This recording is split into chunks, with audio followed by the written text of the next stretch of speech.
یہ زکوٰۃ کا معنی کیا ہوتا ہے، اس کا معنی کیا ہے، زکوٰۃ کہتے کس کو ہے؟ تو یاد رکھیے زکوٰۃ کا جو لغت کا معنی ہوتا ہے، ڈکشنری میننگ ہوتا ہے، وہ یہ ہے پاک کرنا۔ اسی سے لفظ تزکیہ آتا ہے، تزکیہ نفس کو پاک کرنا گناہوں سے۔ تو زکوٰۃ کا ایک معنی ہوتا ہے پاک کرنا، دوسرا معنی ہوتا ہے بڑھانا۔ تو زکوٰۃ دیکھیے ایک انسان کے مال کو پاک کرتی ہے، اور نہ صرف پاک کرتی ہے بلکہ اسے بڑھاتی بھی ہے۔ تو زکوٰۃ کا معنی ہوتا ہے پاک کرنا، صاف کرنا، تزکیہ کرنا اور چیز کو بڑھانا، اس میں اضافہ کرنا، یہ ہے زکوٰۃ کا معنی۔ یاد رکھیے یہ تو ہے لغت کا معنی۔ اسی طرح اصطلاح میں اس کا کیا معنی ہے؟ اصطلاح سے مراد یہ کہ شریعت میں زکوٰۃ کسے کہتے ہیں؟ یہ تو لفظی معنی کہ پاک کرنا، بڑھانا، شریعت میں زکوٰۃ کس کو کہتے ہیں؟ تو یاد رکھیے شریعت میں زکوٰۃ اس فریضے کو کہتے ہیں، یہ ایک فریضہ ہے، اس فریضے کو کہتے ہیں جو مال کا حق ہے۔ زکوٰۃ یہ ایک فریضہ ہے جو مال کا حق ہے، اور جسے شریعت کے بتائے ہوئے لوگوں کو ہمیں ادا کرنا ہے یا ان کو عطا کرنا ہے، ان کو جو ہے وہ چیز دے دینا ہے۔ تو زکوٰۃ یہ ایک شرعی فریضہ ہے جو کہ مال کا حق ہے، اور شریعت نے جن لوگوں کو بتایا ان لوگوں کو یہ حق ہمیں جو ہے پہنچانا ہے۔ یاد رکھیے تو یہ ہوا لغت کے اعتبار سے زکوٰۃ، اور یہ ہوا شریعت کے معنی میں زکوٰۃ۔ اب بہرحال زکوٰۃ کی اہمیت مجھے زیادہ بتانے کی ضرورت نہیں ہے۔ شریعت میں توحید سب سے اول ہے، توحید کے بعد نماز دوسرا ہے جو اہم رکن ہے، اور اس کے بعد زکوٰۃ کا جو ہے نمبر آتا ہے۔ یاد رکھیے نبی اکرم صلی اللہ علیہ وسلم کی بخاری کی روایت ہے، عبداللہ ابن عمر رضی اللہ عنہ اس حدیث کے راوی وہ فرماتے ہیں، نبی اکرم صلی اللہ علیہ وسلم نے فرمایا کہ بنی الاسلام علی خمس، اسلام کی بنیادیں 5 چیزوں پر ہیں۔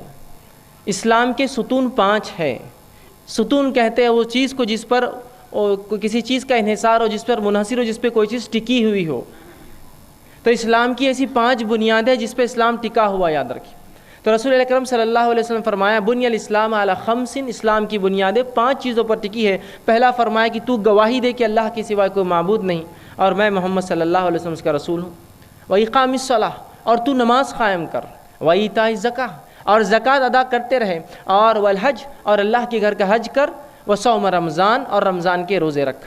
تو یہاں نبی اکرم صلی اللہ علیہ وسلم دیکھیے 5 فریضے بتائے، اور یہ فریضے ہم سب جانتے ہیں۔ ایک آدمی جو ادنا سے ادنا معمولی سے معمولی علم بھی رکھتا ہو، اور اس کو اگر اردو زبان پڑھنا آتی ہے، تو ہر مسجد کے اندر آپ جائے تو کہیں نہ کہیں ایک چارٹ لگا ہوا ہوتا ہے، اس میں ایک گلدستہ بنا ہوا ہوتا ہے جس میں 5 پھول ہوتے ہیں، کبھی ایک جھاڑ ہوتا ہے اس کی 5 شاخیں ہوتی ہے، اور ان پر یہ فرائض لکھے ہوئے ہوتے ہیں، توحید، نماز، روزہ، زکوٰۃ، حج۔ ہر شخص جانتا ہے یہ چیز کو۔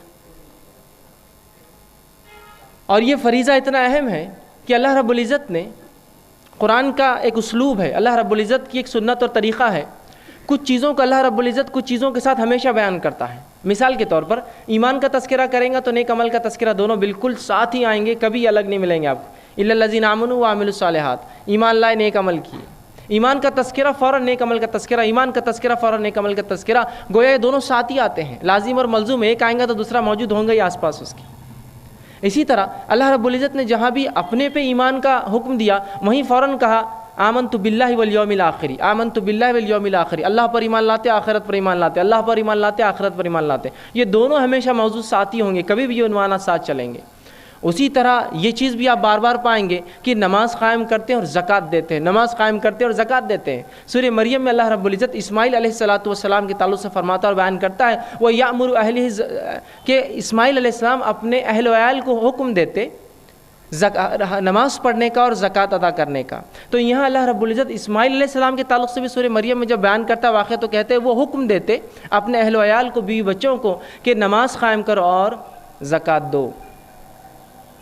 تو زکوٰۃ یہ ایک فریضہ، یاد رکھیے، اور زکوٰۃ کا تذکرہ ہمیشہ نماز کے ساتھ کہیں نہ کہیں آئے گا، جس طرح سے سورہ بقرہ کی آیت نمبر 227 میں نے آپ کے سامنے تلاوت میں اللہ نے فرمایا ان الذین آمنوا وعملوا الصالحات، جو لوگ، اللہ فرماتا ہے جو لوگ ایمان لائے اور اس کے بعد نیک عمل کرے۔ دیکھیے ایمان کا لفظ آیا، نیک عمل ساتھ آ گیا۔ آگے فرمایا وَأَقَامِ الصَّلَاةَ، اور نماز قائم کرے، وَإِيتَاءِ الزَّكَاةِ، اور زکوٰۃ ادا کرتے رہے۔ دیکھیے پھر نماز کے ساتھ زکوٰۃ کا لفظ آ گیا برابر۔ پھر آگے اللہ نے فرمایا زکوٰۃ لَهُمْ أَجْرٌ عِنْدَ رَبِّهِمْ وَلَا خَوْفٌ عَلَيْهِمْ وَلَا هُمْ يَحْزَنُونَ، تو ان لوگوں کا اجر ان کے رب کے پاس ہے، اور اس روز قیامت کے روز ان پر کوئی خوف نہیں ہوگا، نہ ہی یہ غمگین ہوں گے۔ تو دیکھیے یہاں بھی تذکرہ نماز کے ساتھ زکوٰۃ کا فوراً آ گیا۔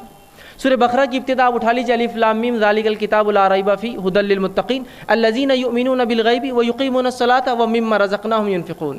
پھر کہہ دیا اللہ نے الف لام میم، اس کتاب کا اللہ کی طرف سے ہونے میں کوئی شک نہیں ہے، ہدایت متقین کے لیے۔ اب متقین کی صفت کیا ہے؟ الذین یؤمنون بالغیب، ایمان لاتے غیب پر، ویقیمون الصلاۃ، نماز قائم کرتے ہیں، ومما رزقناہم ینفقون، اللہ نے جو عطا کیا اس میں سے خرچ کرتے ہیں۔ ابھی زکوٰۃ جو ہے اس معاملے میں ابھی فرض نہیں ہوئی تھی، اس لیے رزق کا لفظ آیا، ورنہ زکوٰۃ کا لفظ لفظی آتا ہے اس کے اندر۔ تو یہاں بھی دیکھیے جہاں نماز کا تذکرہ آیا، خرچ کرنے کا تذکرہ آ گیا، اور زکوٰۃ یہ فرض ہے جو ہمیں کم سے کم مال اپنا خرچ کرنا ہے سالانہ، یاد رکھیے۔ تو دیکھیے نماز اور زکوٰۃ کا تذکرہ اللہ رب العزت نے بار بار ایک ساتھ کیا ہے، تو کیا اس سے ہم مسلمانوں کے ذہن میں اس کی اہمیت نہیں جاگتی ہے؟ کیا اس سے ہمیں یہ بات پتہ نہیں چلتی کہ تیسرا اہم فریضہ اسلام کا توحید، نماز اور اس کے بعد زکوٰۃ؟ لیکن اس کے باوجود بھی جس طرح سے معاملات تمام دیگر فرائض کا اسی کا معاملہ، زکوٰۃ کا بھی کچھ اس سے بہتر نہیں، یاد رکھیے۔ حالانکہ اللہ رب العزت نے قرآن کے اندر زکوٰۃ کا 82 مرتبہ 82 ٹائمز حکمی تذکرہ کیا ہے، 2 نکالو 2 حکمی تذکرہ، جہاں حکم آیا کہ یہ کام کرو 82 سے زائد مرتبہ۔ کیا یہ بات ہمیں سمجھ میں نہیں آ رہی کہ اللہ رب العزت جس امر کے تعلق سے 82 مرتبہ تاکیدی حکم دے رہا ہے کہ خرچ کرو، خرچ کرتے ہیں، خرچ کرنے والے ہیں، یہ زکوٰۃ دیتے ہیں، زکوٰۃ عطا کرتے ہیں، یہ فلاں ہے، ان کی صفت ہے۔ بلکہ سورہ مومنون کی ابتدا میں اللہ رب العزت نے مومنین کی صفت بیان کی، بلکہ شروع میں کہا قد افلح المومنون، یقیناً وہ لوگ کامیاب ہو گئے جو ایمان لائے۔ اور جب ان کی صفتیں بیان کی، ایک صفت بیان کی وَلِلزَّکَاةِ فَاعِلُونَ، زکوٰۃ کے ادا کرنے والے ہیں، زکوٰۃ دیتے ہیں مومن۔ اور یہی لوگوں کے تعلق سے پھر آخر میں کہا یہی لوگ وہ ہیں جو وارث بننے والے ہیں جنت الفردوس کے۔ تو اگر ہم چاہتے ہیں کہ ہم جنت میں جائیں تو زکوٰۃ ادا کرنا ہمارے لیے ضروری ہے، یاد رکھیے، یہ فریضہ اسلام اور شریعت کا، یاد رکھیے۔ اور اللہ رب العزت جب تاکیدی حکم 82 مرتبہ لائے، یہ بہت اہم چیز ہو جاتی ہے، یاد رکھیے۔ یہ نماز سے بھی زیادہ تاکیدی حکم ہے، نماز کا تذکرہ تاکیدی اعتبار سے 70 سے زائد مرتبہ آتا ہے صرف، اس کا تذکرہ زکوٰۃ کا 82 مرتبہ حکمی آیا ہے۔ تو پتہ چلا اس لیے کہ مال سے انسان کی محبت فطری ہے، اللہ رب العزت نے اس کا تاکید حکم بار بار دیا۔ نماز تو پھر بھی میں پڑھ لوں گا، اس لیے کہ اس میں میرا کیا جاتا ہے، جسمانی اعتبار سے جانا ہے، کھڑے ہونا ہے، وضو کر کے پڑھنا ہے، لیکن افسوس و شرم کی بات ہے یہ فریضہ بھی ہم ادا نہیں کرتے ہیں۔ لیکن زکوٰۃ تو پھر ظاہر سی بات ہے اس سے زیادہ جو ہے مشکل دہ ہے، اس لیے کہ یہ تو مال خرچ کرنے کا معاملہ ہے، انسان سب کچھ دے سکتا ہے اپنا مال چھوڑ کر، اسی لیے اللہ رب العزت نے زیادہ تذکرہ کیا، تاکیدی تذکرہ کیا اس چیز کا۔ بلکہ اللہ سبحانہ تعالیٰ نے قرآن کے اندر اس امر کو، اس چیز کو اس حد تک بیان کیا کہ وہ شخص جو زکوٰۃ ادا کرتا ہے یہی حقیقی مومن ہے، اللہ نے فرمایا۔ دیکھیے اللہ کیا فرماتا ہے، سورہ انفال سورہ نمبر 8 آیت نمبر 3 اور 4 میں اللہ فرماتا اور کہتا ہے الذین یقیمون الصلاۃ ومما رزقناہم ینفقون، وہ لوگ جو ہے نماز قائم کرتے ہیں اور اللہ نے جو رزق دیا ہے اس میں سے خرچ کرتے ہیں، اولئک ھم المؤمنون حقا، اور حقیقت میں یہی لوگ ایمان والے ہیں۔ اے نبی یہی لوگ ایمان والے، ان کی پہچان یہ ہے کہ نماز قائم کرتے ہیں اور اللہ نے جو رزق عطا کیا اس میں سے خرچ کرتے، اولئک ھم المؤمنون حقا، حقیقت میں یہی لوگ ایمان والے ہیں۔ تو اگر میں یہ کہتا ہوں کہ میں ایمان والا ہوں اور نماز بھی قائم کرتا ہوں، توحید کا دعویٰ بھی کرتا ہوں، لیکن زکوٰۃ نہیں دیتا ہوں، تو حقیقت میں مومن نہیں ہوں، یاد رکھیے، ہم ایمان والے پھر نہیں ہیں، یاد رکھیے۔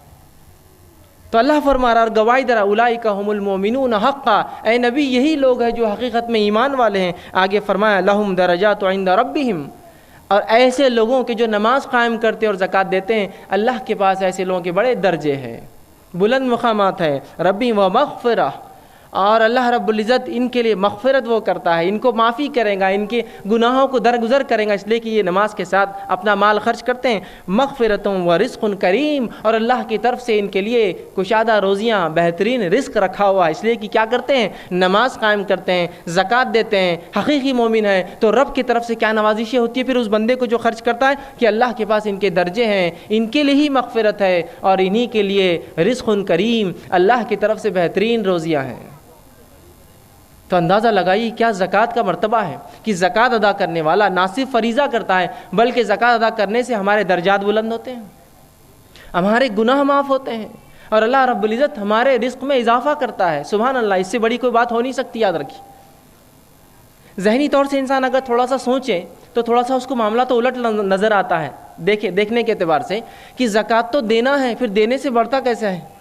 ایک آدمی سوچتا ہے اس طرح کی بات کہ زکوٰۃ تو دینا ہے، دینے سے کیسے بڑھتی ہے کوئی چیز جبکہ کم ہو رہی ہے؟ لیکن یاد رکھیے اللہ رب العزت کو ظاہری طور سے بھی بڑھاتا ہے مال کو جب انسان خرچ کرتا ہے، اور باطنی طور سے مطلب اس میں برکت بھی دیتا ہے اور مال کو بڑھاتا بھی اور اضافہ بھی کرتا ہے۔ 100 کے بدلے اللہ 200 اضافہ کریں گا، اور اگر 100 ہی رہے تو اس میں ایسی برکت دیں گا کہ ایسے بڑے بڑے کارنامے آپ انجام دے پائیں گے جو لوگ لاکھوں اور کروڑوں کما کے بھی نہیں کر پاتے ہیں۔ یہ برکت ہے اس کی۔ تو کہا رزق کریم ایسے لوگوں کے لیے جو زکوٰۃ ادا کرتے ہیں۔ تو زکوٰۃ کی اہمیت کو سمجھنا یہ بہت زیادہ، انتہائی زیادہ ہمارے لیے ضروری، یاد رکھیے۔